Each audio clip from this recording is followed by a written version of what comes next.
Hi everyone, welcome back to another video from Tech Basics. In this episode, we will be learning how to add payment method on Temu. To add a payment method on Temu application, first of all open the Temu app, or you can also open up Temu on a web browser. Make sure to sign into your account if necessary, and once you're in, tap on the U button at the bottom of the page. Once you tap on U, simply go ahead and tap on the gear button at the top right corner.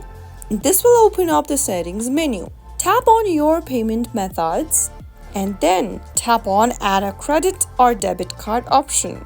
Enter your card number, the expiry date for the card, the CVV code, and then tap on the add your card option in order to add a payment method on Temu.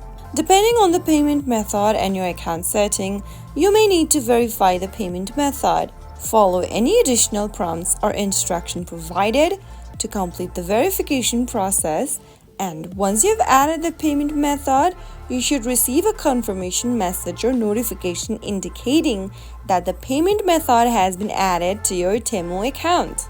So that is how you will be able to add a payment method on Temu in just a couple of minutes. If you found the video to be helpful, go ahead and give us a thumbs up. Don't forget to subscribe to the channel by hitting the subscribe button. Press the bell icon so that you'll never miss another upcoming upload from us. I will be back again in the next episode. Thank you for watching.